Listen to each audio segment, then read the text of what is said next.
roads inhibit traffic flow and result in economic losses for individuals, governments, and the society.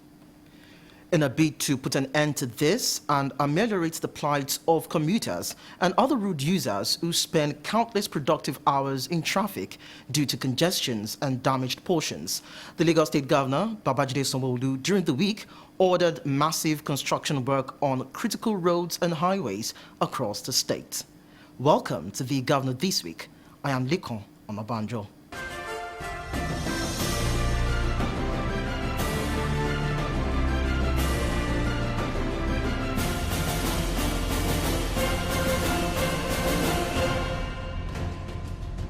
Lagos State Government has declared a state of emergency on various dilapidated highways and carriages within the state. Governor Babajide Sanwo-Olu on Sunday at Lagos House Marina ordered massive construction work on critical roads and highways across the state, with efforts that already begun on Monday. The governor's directive followed the conclusion of a series of meetings with 8 multinational engineering firms, which began a few weeks back. In the last 2.5 hours or so, we've had very extensive meeting with all our stakeholders, all of the major construction companies that we've identified as our friends, working with us in Lagos State Government.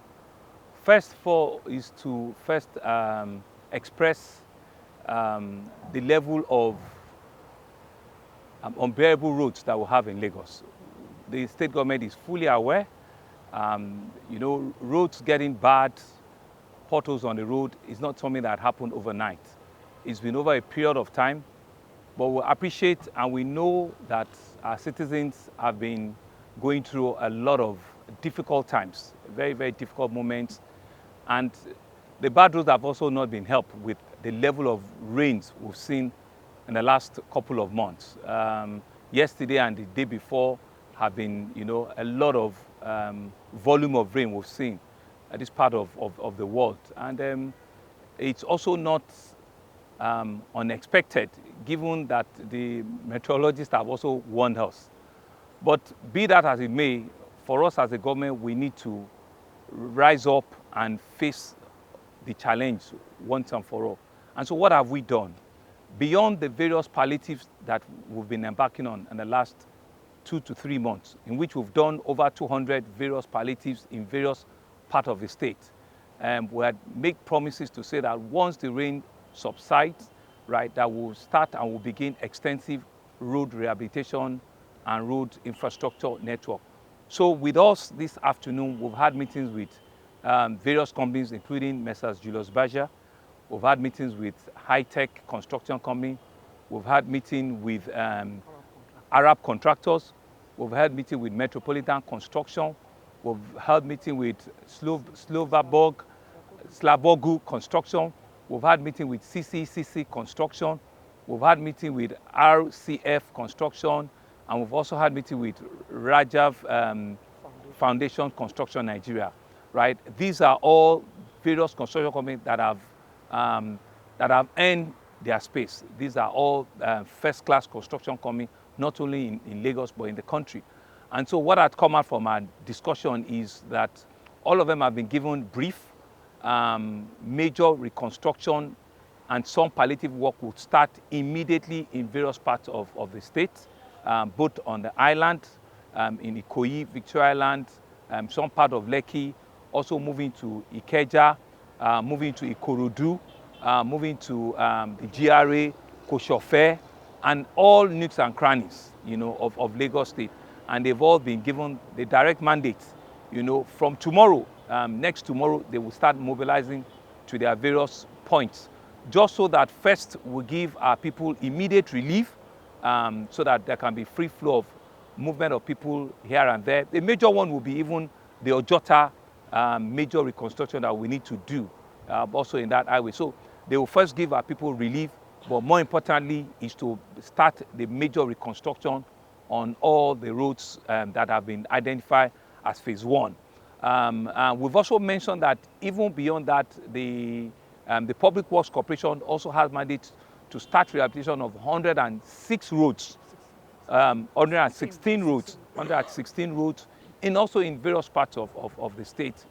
So that also will complement all of the work that will be done by all of these gentlemen who have come out this afternoon to get the full mandate of the state government on the various routes that we have identified. So like I said, is just to appeal and to plead with our Lagosians again that the time it has taken us to get into this place is certainly not, it wouldn't be more than what we have suffered to begin to see the extensive relief. And like I did promise before, the rains I imagine will begin to subside significantly in this month of October. And so our contractors are ready. They've been encouraged. All of the backroom work that we need to do, we're beginning to cross the T and dot the I. And so that will brought all of them out this evening, and I want to, on behalf of Lagosians, thank all of them. They've all been shown commitments. They've all given all assurances, that not only will they do a good job, they will start the work in earnest, and we believe that the benefit that we're all expecting, we'll begin to see it, almost immediately. So on behalf of the citizens of Lagos, I want to thank all of you, and I want to assure them, I want to assure them on your behalf that we'll begin to see the much expected and needed relief on our roads that we've talked about. But finally, is also to just plead with our road users also that patience is also required. There will be a bit of discomfort, because these roads are existing roads too. So whilst we'll be working with LASMA, and all of the other traffic law enforcement agencies, please let's be patient. Let's listen to the traffic diversions, and all of the innovative ways that needs to come about, just so that the lasting solutions that we've talked about will begin to come into play.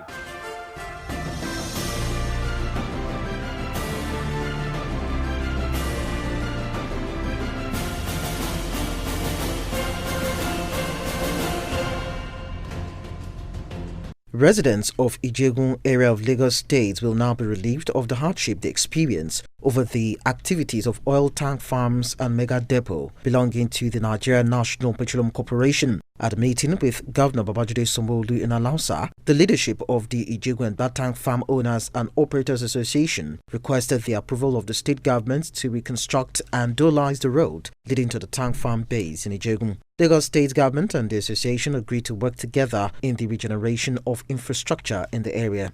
We have challenges concerning infrastructure, but where we are, sir, today, with over 30 million liters of petroleum products going out of that neighborhood today, which in excess, the total facility there in excess today is in excess of close to about 400 to 500 billion naira. But problem that arises from infrastructures, roads, good drainages, and etc. That's actually the problem. We're not unmindful that there are some infrastructure challenges in that whole area, but like you said, it has to be some bit of a partnership, right? And if we can get DPR also involved too, it will aid and it will enable, for us to get to closure very, very, very quickly.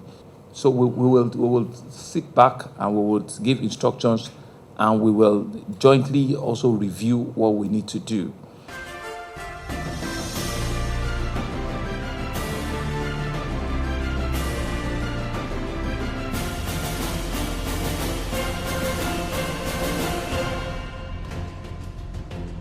Better times await workers in Lagos State, as Governor Babajide Sanwo-Olu disclosed on Tuesday that the state is ready to pay more than the 30,000 naira benchmark for the national minimum wage. Governor Sanwo-Olu said the implementation of the new minimum wage payment would take off when the federal government and labor unions conclude their negotiations. The governor made these disclosures during a meeting with organized labor unions held at the State House in Alausa. I want to assure you that the issue of minimum wage, which is very critical and very paramount, right, which the chairman TUC also mentioned, even at the interactive session that I had with you, that is germane to us. After this meeting, we're meeting with the GNC, where we're going to speak it specifically as it should be. We are technically ready. we are ready. You know, so for us, it's just to cross the T and dot the I, right? And I've made commitments even before I got here, and I'm re-emphasizing it that however little it is, we will certainly pay more than the 30,000. We understand where Lagos places, and we know the challenge the workers face in Lagos. So for us, if other parts of the nation can't raise up, I think we in Lagos need to show a bit more and say that for even being part of this very, very energetic city that has so many challenges that you mentioned, I think it's the responsibility of the government to show that this is another social intervention and we need to do a bit more. So we will do that. And once we finish the meeting, I'll bring it up and we will. I'll be one of the first things that also truthfully say to you that we were in areas of some we have since given the approvals, and I think the payments have been made, and I think Lagos State should not have any form of insurance, health insurance on our staff. We shouldn't, and it's something that we've told the Commissioner for Finance that it's critical. We should not have it in any form of areas. People are critical, right? Whatever it is we need to have on the insurance, we will take it, right? But beyond that is also we're working on the health insurance scheme, right? Which for us even goes beyond the general group life, insurance. It's a health insurance scheme, which we're looking at the numbers and to see how government is going to be able to subsidize for the entire workforce and bring them, to speed in that regard. And so we're working with the Ministry of Health. We're checking our numbers. We're checking how much of it can we swallow, to be able to support our workers on the health insurance scheme. But on the group life insurance, I think we've made commitments for us to, clear up whatever backlog, we have and to put it behind us. I've also been told that we're working something on the senior citizens scheme, right? Especially with the NURT and with all of the boss reforms that we're doing, right?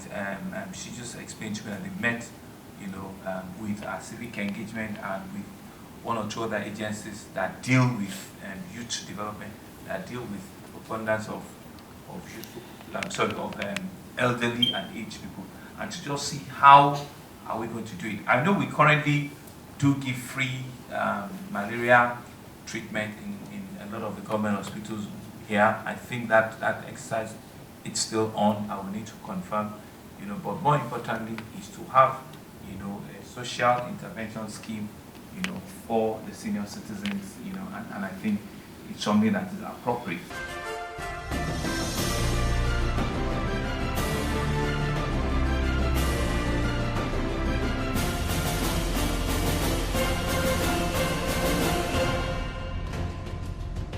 Lagos State Governor Babajide Sanwo-Olu has consented to the request by the authorities of the University of Lagos to float a jetty at the school's waterfront to complement transportation on the campus. The governor, while making the disclosure during his keynote speech at the International Week organized by the school, asked the authorities to write a formal letter of request for immediate approval. Lagos represents just about 0.4% of the landmass of this country. Meaning that Lagos sits on about 3,500 square kilometers. Nigeria is over 900,000. So Lagos represents less than 0.5% of the landmass of this country. However, even from that 0.4%, 1/3 of it is water. If you come to your lagoon front, you can see all your entire lagoon front is part of what makes the 3,400 square kilometers.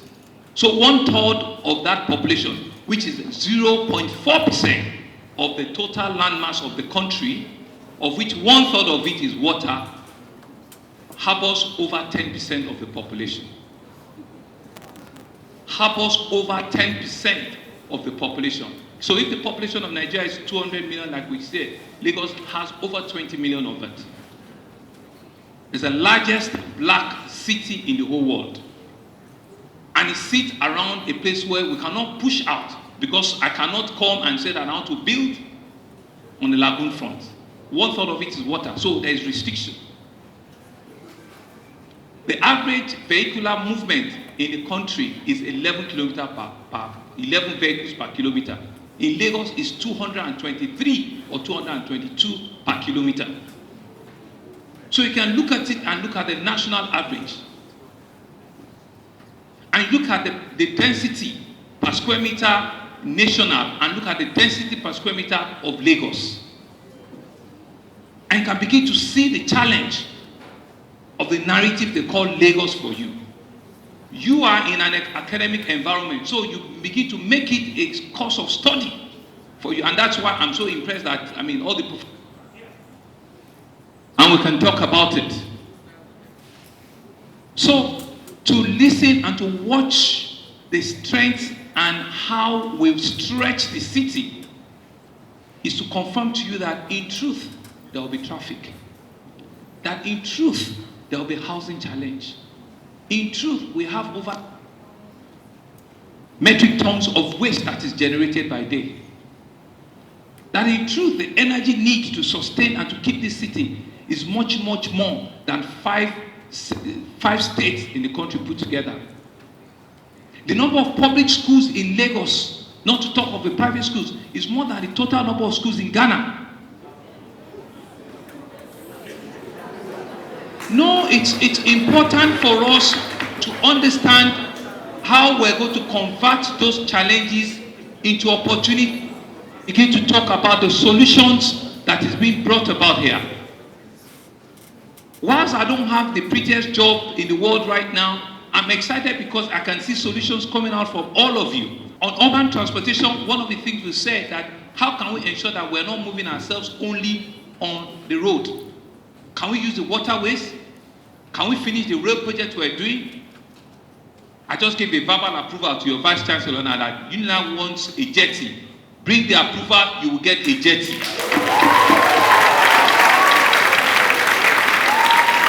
We want to be given approval to build a jetty. You will bring it and we'll give it to you. Because why? Because why? We need to all harmonize the utilization of the abundant natural thing that God has given to us, the waterways. Just last week, we launched a collaboration with Uber. We said Uber boats.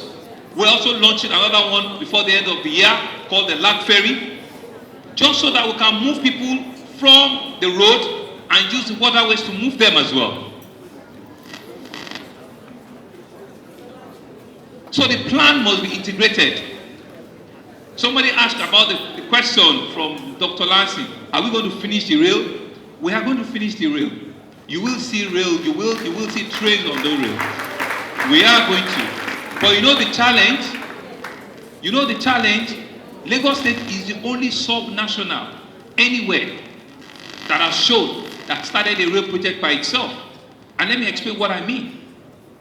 As a sub-national, that means you are not a federation, you are not a country. We took up the responsibility less than 10 years ago and said, we want to see rail move in our generation.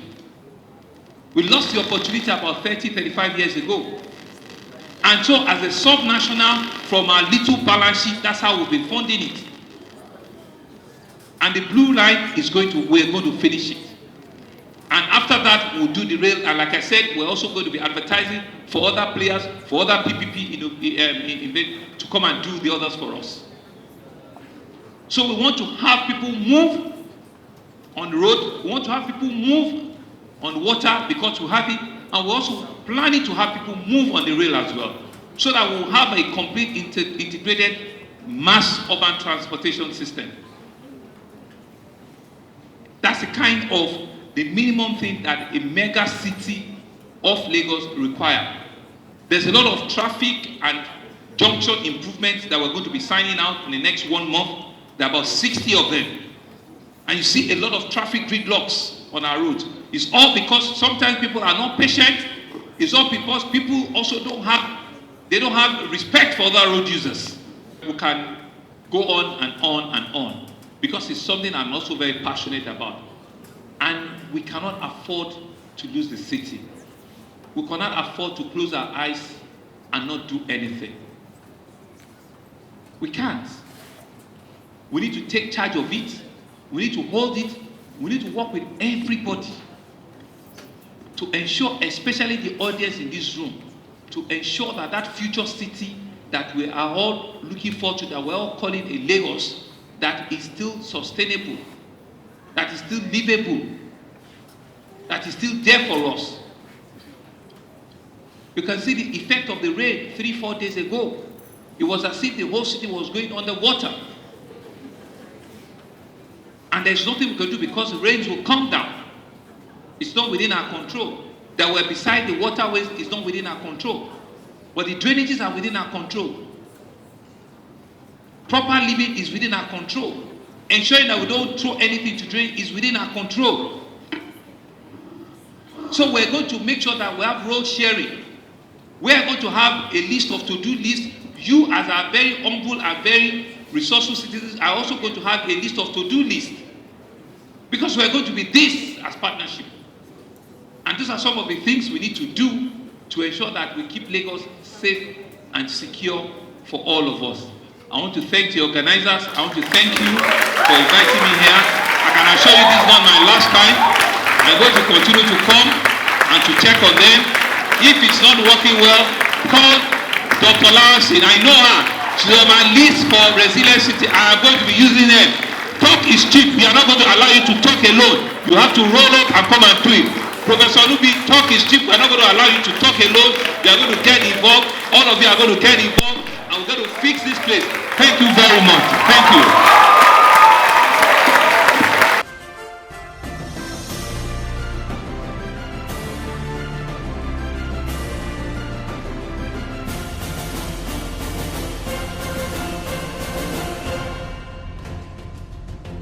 The governor of Lagos State, Babajide Sanwo-Olu, and his deputy, Dr. Obafemi Hamzat, on Thursday met with Igbo market leaders from Alaba Trade Fair Axis in Lagos West Senatorial District. The consultative meeting centered around the state government's plans to improve security and upgrade infrastructure around the markets. While speaking after the meeting, Governor Sanwo-Olu said the discussion was aimed at fostering collaboration with the traders and to carry them along in the plans of government.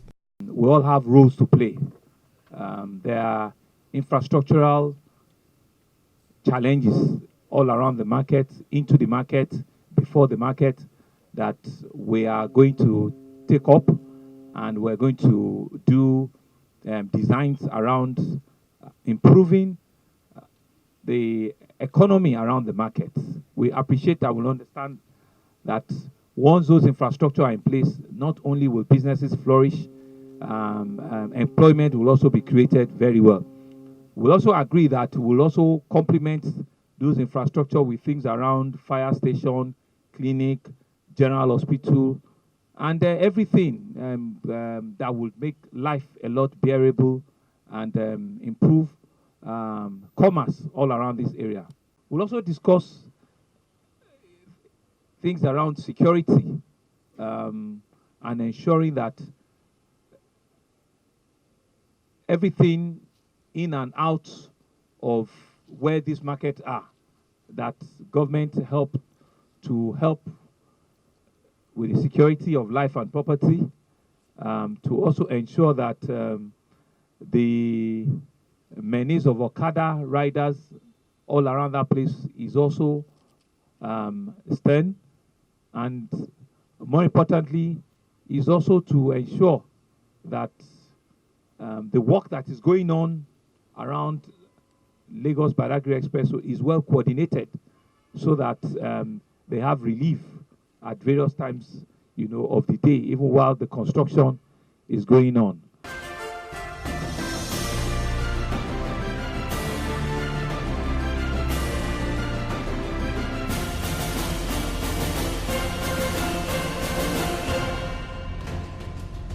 With the size of Lagos State being 3,577 square kilometers and a population of about 22 million people, embracing the dynamic potential of the Lagos workforce and contributions of foreign partners will surely accelerate the journey towards attaining a smart city for Lagos State. Governor Babajide Sanwo-Olu champions this cause through healthy collaborations with technical partners and private institutions. And that's it on the governor this week. But then you can continue with conversations of the governor's activities on all the social media platforms showing on your screen. Until next week, I am Lekan Onabanjo.